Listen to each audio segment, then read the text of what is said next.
जय हिंद साथियों, स्वागत है आपका ज्ञान दर्पण के ऑफिशियल यूट्यूब चैनल पर। आज का जो हमारा टॉपिक है वो शब्द है।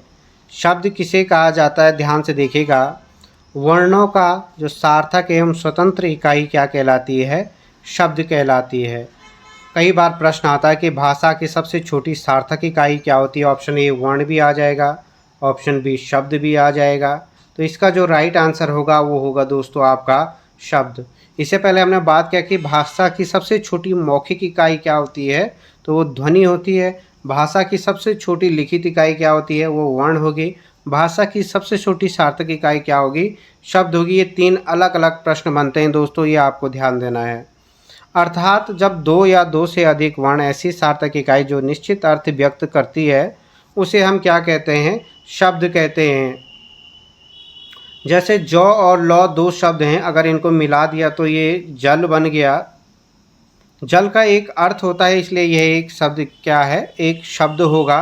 लेकिन इसी तरीके से लौ और जौ कर दिया, इसका कोई अर्थ नहीं है, तो इसे हम शब्द नहीं मानेंगे। ये आपको ध्यान देना है दोस्तों। शब्दों के भेदों के बारे में अगर हम लोग बात करें तो जिस प्रकार हमने वर्णों का विभाजन किया था, इसी प्रकार से शब्दों का भी विभाजन किया जाता है। तो पहला जो शब्दों का भेद है वो स्रोत उत्पत्ति के आधार पर 4 भेद होते हैं। रचना बनावट के आधार पर 3 भेद होते हैं। रूप परिवर्तन या विकार के आधार पर 2 भेद होते हैं। और अर्थ के आधार पर क्या होता है, 4 भेद होते हैं। एक प्रश्न दोस्तों यहीं से बनता है कि किस आधार पर वर्णों के कितने भेद होते हैं, तो ये आपको याद रखना है। आगे देखिए दोस्तों, पहले हम बात करेंगे कि स्रोत उत्पत्ति के आधार पर शब्द के कितने भेद होते हैं। तो स्रोत या उत्पत्ति के आधार पर शब्द के 4 भेद होते हैं। पहला है तत्सम, दूसरा है आपका तद्भव, तीसरा है देशज और चौथा है विदेशज, जिसे आगत भी कहते हैं। ये आपको ध्यान देना है। पहले शब्द हम बात करेंगे तत्सम शब्द।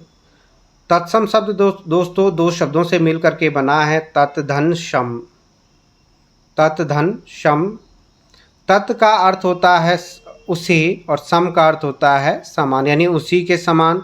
अर्थात ऐसे शब्द जो संस्कृत से लिए हिंदी में प्रयुक्त होते हैं, ज्यों के त्यों, जैसे वो संस्कृत में थे उसी तरीके से वो क्या होते हैं, हिंदी भाषा में बीच बीच में प्रयोग किए जाते हैं। उन्हें हम तत्सम शब्द कहते हैं। जैसे अग्नि हो गया, जल हो गया, सूर्य हो गया, चंद्र हो गया, घोटा की, सभी अपने आप में क्या है, तत्सम। यानी जिस प्रकार से ये संस्कृत भाषा में प्रयोग किया जाता है, उसी प्रकार से अगर इनको हिंदी में प्रयोग किया जाए तो उन्हें क्या कहते हैं, बिना किसी परिवर्तन के, बिना किसी छेड़खानी के, तो ऐसे शब्दों को हम तत्सम शब्द कहेंगे।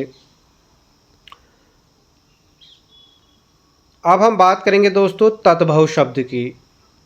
तद्भव शब्द किसे कहा जाता है, तद्भव। तत् धन भव, तत् का अर्थ उसी, भव का मतलब क्या होता है, उत्पन्न। अर्थात संस्कृत के वे शब्द जो हिंदी भाषा में रूप परिवर्तित करके प्रयोग किए जाते हैं, उन्हें हम क्या कहते हैं, तद्भव शब्द कहते हैं। जो बने तो संस्कृत से होते हैं, लेकिन आज उनका क्या हो गया है, कुछ न कुछ रूप परिवर्तित हो गया है, उन्हें हम तद्भव शब्द कहते हैं। जैसे फूल, आग, पानी, सूरज, चांद, घोड़ा आदि। ये देखिए कई बार संस्कृत में ये तत्सम और तद्भव शब्द है। 1 नंबर का प्रश्न यहाँ पे बनता है। तो आपको ये दोस्तों ये ध्यान देना, अगर पीडीएफ चाहिए होगी तो कमेंट में ज़रूर कीजिएगा, कमेंट कीजिएगा, या टेलीग्राम से आप लोग डाउनलोड कर सकते हैं। तो देखिए यहाँ पे पहले संस्कृत में उदर शब्द का प्रयोग किया होता कि आपके उदर में, लेकिन अब क्या हो गया, पेट हो गया। पहले प्रथम का प्रयोग किया जाता था, अब पहला हो गया। पहले दशम का प्रयोग किया जाता था, अब 10वां हो गया। कई बार देखिए ये आपको याद करना ही होगा, लेकिन कुछ इसमें जैसे ये चंद्रबिंदा वाले हैं, जहाँ पे चंद्रबिंदा वाले शब्द हमेशा क्या होंगे, तद्भव होंगे। आपको ये दिख रहे होंगे, सभी में चंद्रबिंदा है। ये चंद्रबिंदा वाले ये अपने आप में क्या होंगे, तद्भव शब्द होंगे। ये आपको ध्यान देना है। बाकी इनको याद करना पड़ता है, 2-3 बार अगर आप लोग पढ़ोगे तो ये याद हो भी जाते हैं। काफ़ी सारे उदाहरण हैं, इनको 2-3 बार आप लोग पढ़ते रहिए। किसी से बोलिए, सुनने के लिए, सुनाने के लिए अगर आप लोग चर्चा करोगे तो ये क्या होता है, याद भी हो जाते हैं। ये आपको ध्यान देना है। तो आज हमने बात केवल तत्सम और तद्भव के बारे में बात किया है। अगली वीडियो में हम लोग बात करेंगे इससे आगे।